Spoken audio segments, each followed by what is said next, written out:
100-ൽ പരം സീറ്റുമായി അധികാരത്തിലെത്തുമെന്നാണ് തരം കിട്ടിയാൽ വി.ഡി. സതീശൻ പറയാറുള്ളത്. പിന്നെ എന്തിനാണ് യു.ഡി.എഫ് വിപുലീകരണം? 100 സീറ്റ് പിടിക്കാൻ കെൽപ്പുണ്ടെങ്കിൽ അത് പങ്കിട്ടെടുത്താൽ പോരെ?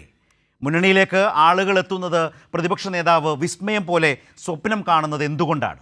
ഇപ്പോഴത്തെ മുന്നണിയെയും കൊണ്ട് അധികാരം പിടിക്കുകയെന്നത് നടക്കാത്ത ആഗ്രഹമാണെന്ന് സതീശൻ തന്നെ സമ്മതിക്കുകയാണ്.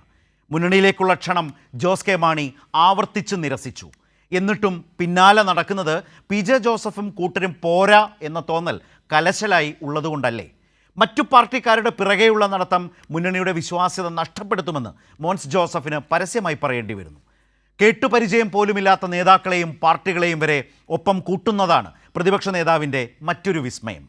മനസ്സിൽ RSSനെയും പേറി നടക്കുന്ന വിഷ്ണുപുരം ചന്ദ്രശേഖരനെ UDFൽ എടുത്തെന്ന് പ്രഖ്യാപിച്ചത് ഇതേ പ്രതിപക്ഷ നേതാവാണ്. ക്ഷണം ചന്ദ്രശേഖരൻ പുറംകാലിന് തട്ടിക്കളയുന്നത് നോക്കി നിൽക്കേണ്ടി വന്നു വി.ഡി. സതീശന്. സതീശൻ കൊണ്ടുവന്ന അൻവർ അനധികൃത സ്വത്ത് സമ്പാദന കേസിൽ ED വിളിപ്പിക്കുമ്പോഴൊക്കെ അവരുടെ ഓഫീസിൽ കയറി ഇറങ്ങുകയാണ്.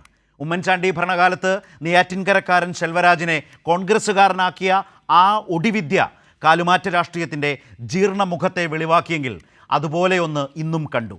3 ടേം CPIM MLA, ജില്ലാ പഞ്ചായത്ത് പ്രസിഡൻറ്റുമൊക്കെയായിരുന്ന ഐഷ പോറ്റി ശെൽവരാജിൻ്റെ പാതയിലൂടെ കോൺഗ്രസ്സുകാരിയായി.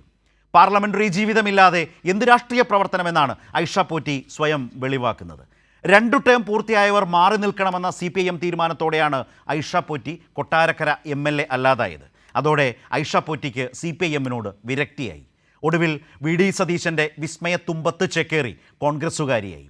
കൊട്ടാരക്കര സീറ്റാണ് ആ ഡീലെന്ന് ആർക്കും മനസ്സിലാവും. ആദ്യം പറഞ്ഞ ആ സംശയത്തിലേക്ക് മടങ്ങിപ്പോകാം.